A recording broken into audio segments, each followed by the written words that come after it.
बिहार बिहार की राजनीति की अगर हम बात करें तो कई बड़े उलटफेर और कई बड़े छोटे दांवपेच इन दिनों देखने को मिल रहे हैं। बिहार की कम संपूर्ण राजनीति की अगर बात की जाए तो बिहार के अंदर कई बड़े पाए देखने को मिलते हैं जो मजबूत तरीके से विधानसभा चुनाव के अंदर अपनी किस्मत आजमा रहे हैं, अपने आप को मजबूत करे हुए दिखाई देते हैं। सबसे इम्पोर्टेंट अगर बात करें और बात को समझे तो ये बात ज़रूर हम कह सकते हैं कि बिहार की राजनीति में दो बड़ी पार्टियों के बीच में मुकाबला देखने को मिलता है और बाकी जो पार्टीज़ होती है वो गठबंधन में होती है, जिसमें एक बड़ी पार्टी जो विपक्ष की बड़ी पार्टी जिसको हम कह सकते हैं आरजेडी,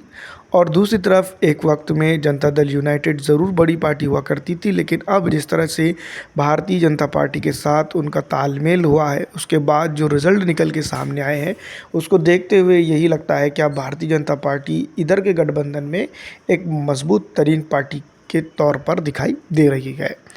यहाँ पर अगर कुल मिलाकर बात की जाए और तमाम तर चीज़ों को देखा जाए और समझा जाए तो भारतीय जनता पार्टी के साथ में अब इस तरह का माहौल बनता हुआ दिखाई दे रहा है कि नीतीश कुमार एक मजबूरी बन चुके हैं। लेकिन ये तमाम तरह के दलों के बावजूद एक दल जो अपने आप को मजबूत तरीके से आगे बनाता हुआ दिखाई दे रहा है वो है ऑल इंडिया मजलिस इत्तेहादुल मुस्लिमीन। ऑल इंडिया मजलिस इत्तेहादुल मुस्लिमीन की अगर हम बात करें तो ऑल इंडिया मजलिस इत्तेहादुल मुस्लिमीन चाहे वो कोसी हो, चाहे वो दरभंगा हो, चाहे वो बिहार का कोई भी कोना क्यों ना हो, आज उसको जानने पहचानने और समझने वाले लोग जो है तो मौजूद हैं। वैसे मैं आपको बता दूं कि सीमांचल की राजनीति के अंदर और सीमांचल को एक बेहतरीन तरीके से एक नया हल देने में ऑल इंडिया मजलिस इत्तेहादुल मुस्लिमीन काफ़ी हद तक के कामयाब हुई है। पिछली दफ़ा विधानसभा चुनाव के दौरान जनता ने इसको खूब समझा और जो है तो जनता ने यहाँ पर उनको बेहतरीन वोट दिया। इसके बाद भी अगर देखा जाए तो यहाँ पर अगर हम बात करें तो ऑल इंडिया मजलिस इत्तेहादुल मुस्लिमीन के पक्ष से चुनकर आने के बाद पार्टी को तोड़ने का काम यहाँ पर के उस वक्त के विधायकों ने ज़रूर किया, जिसके बाद जो है तो जनता काफ़ी नाराज़ रही और जनता की नाराज़गी जो है तो इस बार सर चढ़कर बोलते हुए दिखाई दे रही है। चाहे वो पिछड़ा हो, चाहे वो दलित हो, चाहे वो आरक्षित समाज हो, हर तमाम तबकात के लोग अब ऑल इंडिया मजलिस इत्तेहादुल मुस्लिमीन की तरफ झुकते हुए नज़र आ रहे हैं। इसकी कई बड़ी वजह सामने आती हैं, लेकिन सबसे इम्पॉर्टेंट वजहों के बारे में इस वीडियो के अंदर हम बात करेंगे। सबसे पहले मौजूदा दौर की बिहार की राजनीति की अगर बात करें तो यहाँ पर हर किसी का अपना एक बड़ा नेता मौजूद है, चाहे वो खुरमी हो, चाहे वो किसी भी कास्ट से हो या किसी भी जमात का हो या किसी भी जो है तो रिलीजन का हो, उनका अपना एक बड़ा नेता है और उनके नेता के नेतृत्व में वो आगे बढ़ रहे हैं। कुशवाहों का एक नेता है, यादव के कई नेता हैं, कुमारों का नेता है और कई ऐसे नाम जो तो गिनाए जा सकते हैं जिनको जो है तो हम ये भी कह सकते हैं कि इनके ये नेता यहाँ पर मौजूद है। मुस्लिमों की अगर अब बात करें बिहार की राजनीति की तो अनाथ है। वैसे मुस्लिम सिर्फ बिहार के ही अनाथ नहीं है, राजनीतिक तौर पर अगर देखा जाए तो पूरे हिंदुस्तान के अंदर चाहे वो तेलंगाना ही क्यों ना हो, हर जगह जो है तो मुस्लिम अनाथ के तौर पर ज़िंदगी गुजार रहा है और अपनी राजनीतिक सूझबूझ को वो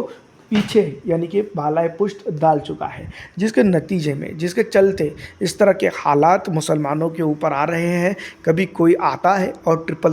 ट्रिपल तलाक का कानून लाद देता है, तो कभी कोई CAA एनआरसी के जैसे कानून उनके ऊपर लाद देता है, या फिर उनकी ख़ुद की वक़फ़ की गई प्रॉपर्टीज़ के ऊपर वक़फ़ के कानून के तहत कब्ज़ा करने की जो है तो नाजायज़ साजिश जो है तो रचता है। ये तमाम तर चीज़ें जो है तो ये पूरे हिंदुस्तान का रोना है, यहाँ पर बिहार का ही नहीं है। लेकिन बिहार के अंदर कुछ और चीज़ें इसके अंदर ऐड की जा सकती है। वो मुस्लिम, वो पिछड़ा, वो दलित, वो आरक्षित, वो समाज का इंसान जो अपने आप को बैकफुट लाइन पर समझता है, एक पिछड़ी लाइन पर समझता है, एक लाइन खिंची हुई है बिहार की राजनीति के अंदर या बिहार के लोगों के अंदर। यादव तो है, लेकिन कुछ यादव इतने ज़्यादा स्ट्रांग हैं कि वो पिछड़े और निचले किस्म के या नीचे की साइड में जो यादव बेचारे गरीब भाई दुर्बल अपनी रोज़ी रोटी के लिए परेशान हैं, वो यादव के ऊपर वाला यादव नज़र नहीं कर रहा है। वो मुसलमान की अगर हम बात करें जो ऊपर का मुसलमान है, तो वो निचली मुसलमान को,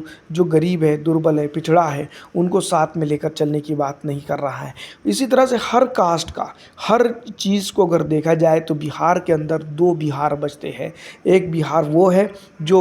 एक तरह से देखा जाए तो अपनी सब तमाम तरह की सहूलियात से आरास्ता है, जिसको जो है तो टिकट भी लेने की ज़रूरत नहीं होती है, उसके पेट का पानी तक जो है तो हिलता नहीं है, गड्ढे उसको महसूस नहीं होते सड़कों के। और एक वो बिहार का आदमी है जो पानी की चपेट में आ जाता है, बाढ़ की चपेट में आ जाता है, और अपने बेसिक घर को भी वो को छोड़ना पड़ता है, उसको बेसिक खेत खलियान को छोड़ना पड़ता है, जहाँ तमाम तरह की चीज़ें हैं। एक तरह का वो बिहार है और उनके साथ एमआईएम खड़े होते हुए वहाँ दिखाई दे रही है। दूसरी तरफ की अगर हम बात करें, दूसरी और बड़ी अहम वजह की अगर बात करें, तो यादव परिवार, मुलायम सिंह यादव हो, माफ़ कीजिएगा, यहाँ पर लालू यादव हो, या फिर तेजस्वी यादव हो, या फिर अन्य किसी भी यादव परिवार को अगर देखा जाए जो राजनीतिक सूझबूझ में है और राजनीति में है, वो ही आगे बढ़ता हुआ चला जा रहा है। भारतीय जनता पार्टी ने तो यहाँ तक के इल्ज़ाम लगा दिया कि 5.5 मुख्यमंत्री की बजाय एक मुख्यमंत्री की ज़रूरत है। तो ये तमाम तर चीज़ें हैं जो धीरे धीरे अब जनता को समझ में आएगी कि इन लोगों को अगर वोट दिया जाता है और इन लोगों के साथ अगर यहाँ पर का पिछड़ा, दुर्बल, आरक्षित और ऐसे तमाम तमाम तबकात के लोग अगर यहाँ रहते बसते हैं, तो ये ज़रूर आगे चल के जो है तो इनको डैमेज करेंगे, इनको प्रॉब्लम देंगे, और ये प्रॉब्लम जो है तो आगे चल के कहीं ना कहीं जो है तो इनके लिए एक संगीन हालात पैदा करेंगे। वैसे अभी बिहार की अगर हम बात करें तो बिहार की राजनीति में संगीन हालात ऑलरेडी मौजूद हैं, क्योंकि हर किसी को अपनी बेसिक ज़रूरियात को पूरा करने के लिए बिहार को छोड़कर जो है तो अदर एडजेसेंट स्टेट के अंदर जाकर काम करना पड़ता है। पिछड़ा हो, चाहे वो दलित हो, चाहे वो आरक्षित हो, चाहे वो मुसलमान हो, चाहे वो किसी भी कास्ट का ही क्यों ना हो, उसको बिहार छोड़ना ही पड़ता है और अपनी रोज़ी रोटी के लिए बिहार से बाहर जाकर काम करना ही पड़ता है। दूसरी तरफ अगर हम बात करते हैं बिहार के उन नेताओं की जो लगातार राजनीति में रहे हैं, लगातार सत्ता में रहे हैं, उनका बैकग्राउंड अगर देखा जाए, उनको अगर देखा जाए, तो वो एक वक्त में या एक वक्त से पहले वो कुछ भी नहीं थे, उनके पास जो है तो खुद के लिए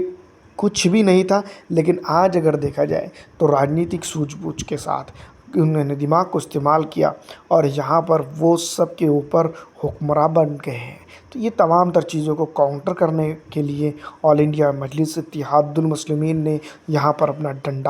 झंडा गाड़ दिया है। इसके पर चलते अब राजनीतिक सूझबूझ और राजनीतिक भाईचारे को बनाते हुए, चाहे वो असदुद्दीन अवैसी हो, चाहे वो अख्तरुल ईमान हो, या फिर राणा ही क्यों ना हो जो ऑल इंडिया मजलिस इत्तेहादुल मुस्लिमीन के तरह से काम करते हुए दिखाई दे रहे, तो ये लोग अब आने वाले हैं, जनता इनके साथ दिखाई दे रही है। आपको क्या लगता है कमेंट करके ज़रूर बताइएगा। फिलहाल दोस्तों इस वीडियो में इतना ही। अच्छी लगने पे लाइक और ज़्यादा से ज़्यादा दूसरों तक के इस वीडियो को शेयर कर दीजिएगा। वीडियो देखने के लिए आपका शुक्रिया।